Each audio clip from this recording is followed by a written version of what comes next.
Hi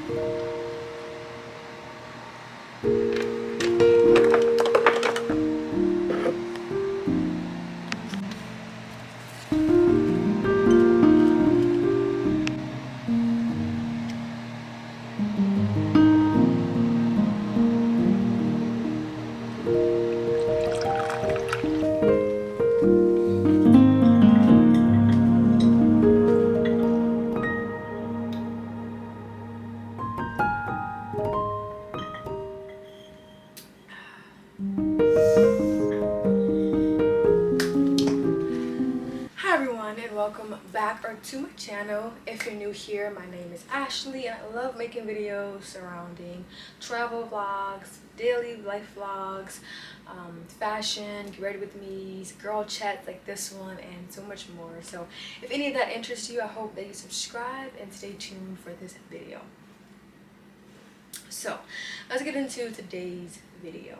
But first things first, how are you doing? I feel like sometimes I can get so caught up into like the topic of the video that I don't just simply ask like, how are you doing? How was your week? Because I upload on Sundays, so you know it's like the first day of a new week, and so it's like preparation, recovering from the week before, walking into a new week, and oftentimes that leaves us with like this mental feeling of like, okay, how am I feeling? What do I want to declare for the new week, etc. So first things first, how are you doing? Like sit with that, think about that, comment it if you want to, no pressure. But how are you doing? I think again, sometimes we forget to just ask ourselves that, or people that we know, like, how are you doing? For me, I'll start. I'm doing really well.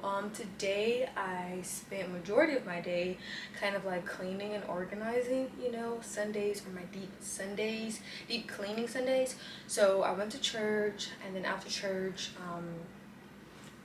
I went to Target, and then I came back home, and the girl's just been like organizing, changing furniture pieces, cleaning. It's been a day, but I was like, you know what, I need to film. Let's get cute again, let's sit down, let's set the camera up, and let's do a little check-in. So I won't take too much of your time. I just want to drop in, kind of share some things as always, and then be done. So this video, I really wanted to go into 3 life lessons that I believe, okay, my personal opinion, that every woman needs to know. These are 3 life lessons that I learned throughout my life and still using, and it's something that I just feel like more women needs to know if they don't already. So the first life lesson is really understanding that the love you desire comes from within. Can I talk? The love you desire comes from within. And so simply what that means is oftentimes most women, of course not all, most women are taught from very young, growing up, that, you know, being in a relationship, being married, having kids, you know, it's kind of like the self accomplishment moment of a woman's life. Like you reach a peak, you're married, you have kids, you know, that's what a woman is supposed to be.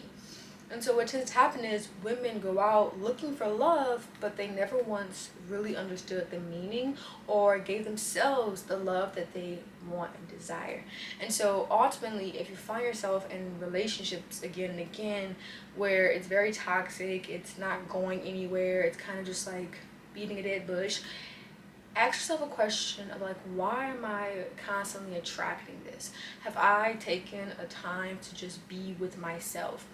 How long have I ever been single? And in that time, like literally not talking to anyone, not engaging, not going on dates, any of that, just like actively single.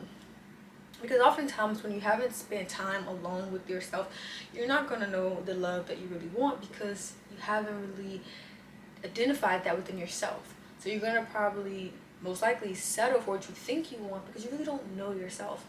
And so sitting with yourself, taking time to date yourself, you start to learn what you like, what do you desire, and thenceforth continue to give yourself that. So a prime example of this is if you desire a romantic partner, you're like, I want a romantic partner, a partner that buys me flowers without having to ask for them, a partner that takes me on, spontaneous dates, a partner that gives me foot rubs, whatever. Like, if you just, say, I want a romantic partner that does these different things for me because it makes me feel loved, makes me feel seen, etc.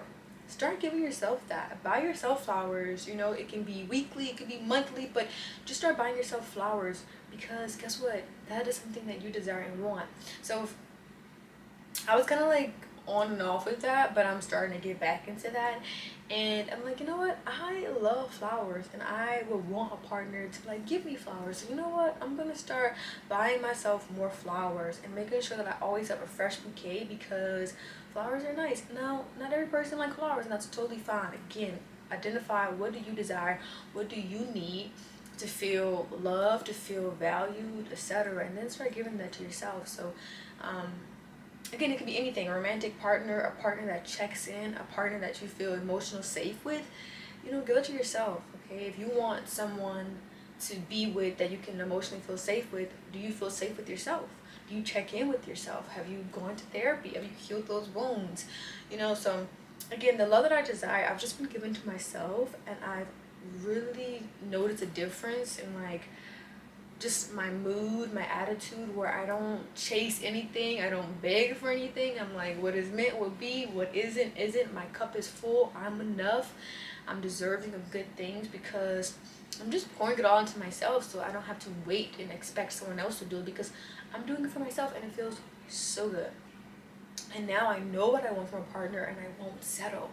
So that's number one for all women out there. If you don't know this lesson, please start giving yourself the love you desire, because it really truly comes from within in order for it to be given. The second life lesson is to be mindful of the people you surround yourself with. This is probably a lesson that many of us have been told, but sometimes you have to go through it to really understand it. And I'm thankful that, like, for the most part, I've had really good friendships, and I have a very good support system from my family. But growing up, there were little moments here and there where I had to learn the hard way. Like, not everybody is your friend, not everybody you can be trusted. And some people, it may be hard for some to say, but some people that are considered your family, considered blood related, are not always your family. And so I now know, like, you really do have to be mindful of people you surround yourself with, because that can really energize you or take energy from you. It can fill you up, or it can, de-fill you in a sense. Is that a word? De-fill you? Okay, we're gonna let it slide. But so be mindful of the people that you surround yourself with. Do they make you feel inspired? Do they encourage you? Do they help you get back up when you fall? And are they there for you during the good, and bad times? Really just like self-evaluate the people that you're around, and are they really adding value to your life or taking away? Because when you allow yourself to stay in a position amongst people that really don't care about your well-being, what you're doing is you're blocking your potential. You're blocking the purpose God has for you. You're blocking your blessings, because you're like, well, I guess this is it. When you're around people that's like, come on, we can do this, like, let's go higher and higher, people that are supporting, people that's encouraging you, it feels good, and it makes you go further. So really be mindful of, again, the company that you keep, because it can really determine your future. It really can determine how far you go in this life. And so that's like the second life lesson. And then the third life lesson that every woman should know is the sky is the limit.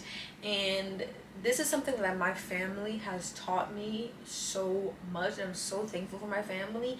Like, literally, I could do a whole video just shouting my family out, because I am thankful to be amongst women and men who see me, who support me, who love me exactly for who I am, and who's always taught me, like, Ashley, go and do whatever you set your mind out to do it, and guess what, we're going to be right behind you supporting it. Even me joining the Air Force, my mom was a little bit skeptical. She's like, what, my only daughter wants to join the military? I think my whole family was surprised that I was joining the military, because they did not see that coming. So, like, it was a whole surprise to everyone, but nonetheless, they got behind me and supported me and said, okay, if this is what you want to do, we support you. And they were at my graduation. Literally, my mom had bells on her shoes, and I'm just thankful, because that's the family I have. Even if maybe they're kind of like unsure, like, you sure you want to do that, Ashley? They're like, well, okay, if you want to, we support. And of course, my family will let me know if I'm in the wrong or anything, but again, just supporting me, allowing me to go after my goals, and allowing me to even make mistakes if I need to make mistakes, but understanding that I'm going to learn from it and I'm going to get back up gracefully, and they'll be right there to help me back up, most importantly. And that's another thing I love with my family, because again, not only do they support me when I'm doing really good, but they'll support me when I fall and I make mistakes, and it's okay, Ashley, give yourself grace, like we all make mistakes. And again, that's like a little shout out to my family. But they have taught me that so much, especially my godmother. She would always tell me, my cousins, brothers, like, y'all are the next generation, go after it. Like, you want to do something, write down a plan, see what you need to do to accomplish it, and go after it. And it's just so true to have this mentality, because yes, life is going to be difficult, yes, there's going to be obstacles and challenges, but when you really set your mind to something and you truly believe that you can do it, especially trust in God and giving it to God, it will come to pass. We have to really start to remember and understand that the thoughts we have really create our reality. If you live in a limiting belief that, like, nothing good is going to happen for me, I'm never going to get this accomplished, I'm just going to be stuck here or whatever, then guess what, that's probably going to be your reality. When you really believe that, like, I'm going to go to great heights, I'm going to accomplish great things, I'm going to do great things, and I'm going to make a plan for all my goals, and I'm going to accomplish them. And it may not be on my own timing, it may be a little bit difficult and rough, but guess what? That's going to make my story even 10 times better, because it didn't come so easily to me. And I can share my testimony with so many to encourage them when they feel difficult, when they want to give up. Like, you're so close, keep believing. And so those are my 3 life lessons I believe that every woman needs to know, if you haven't already. Again, I really didn't want to take too much of your time, so hopefully this wasn't too long of a video. And again, as always, I hope that you took one thing out of this video, just one thing. If it was more, great. And as always, if no one has told you, I'm proud of you. You're doing enough, and you're exactly where you need to be. So I hope that you like this video, comment, feel free to subscribe, and until next time.